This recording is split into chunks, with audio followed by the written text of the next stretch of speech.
যেদিন বাড়িতে কাতলা মাছ আসবে সেদিন ঝোল ঝাল একঘেয়ে না করে এই রেসিপিটা বানিও। তো চলো রেসিপিটা দেখে নিই। এখানে আমি 4 পিস কাতলা মাছ নিয়েছি, যেটাকে নুন হলুদ মাখানো রয়েছে। ওখানে নিয়েছি 2টো মিডিয়াম সাইজের পেঁয়াজ, আর এখানে মশলার মধ্যে বেটে নেব আদা, 2টো কাঁচা লঙ্কা, 2টো শুকনো লঙ্কা। এবার যে 2টো পেঁয়াজকে আমি মিডিয়াম সাইজের পেঁয়াজকে আমি যে কুচি করে রেখেছিলাম সেটাকে বেরেস্তা করে ভেজে নেব। তার জন্য তেলের ওপরে দিয়ে দিয়েছি, ভাজা হয়ে গেছে। এবার এটাকে বেটে নেব। তারপর মাছগুলোকে ওই বেরেস্তা ভাজার তেলেই ভেজে নেব সুন্দর করে। তারপরে একটু কয়েকটা কাজু, মানে 4-5টা বোধহয় কাজু ছিল, কয়েকটা কাজু আর 5-6টা কিশমিশ আমি বেটে নিয়েছি। এবার ওই পেস্ট করা মশলার মধ্যেই দিয়ে দিয়েছি কাশ্মীরি লঙ্কার গুঁড়ো, একটু জিরে গুঁড়ো, মানে 1/2 চামচ মতো জিরে গুঁড়ো, ধনে গুঁড়ো আর নুন।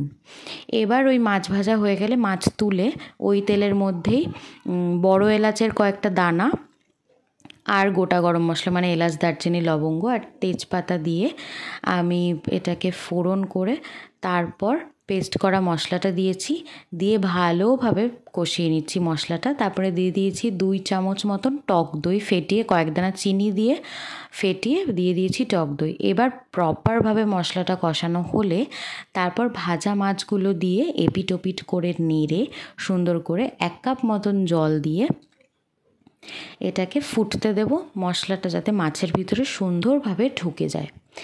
এবার এটা ফুটতে থাক, আমি ওদিকে একটা জায়ফলকে একটুখানি গ্রেটারে গ্রেট করে নেব, জাস্ট একটুখানি, মানে ওই 1/4 চা চামচ মতন।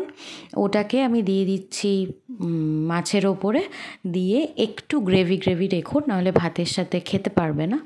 তো তারপর গ্যাসটা অফ করে একটু ঘি দিয়েছি, ঘি দিয়ে নামিয়ে দিয়েছি। আচ্ছা, তোমরা যদি এখানে কেওড়া জল বা গোলাপ জল দিতে চাও অবশ্যই ইউজ করতে পারো, আমি দিইনি। হয়ে গেল আমাদের কাতলা মাছের কোরমার রেসিপিটা ভালো লাগলে লাইক কমেন্ট শেয়ার করতে ভুলো না। টাটা।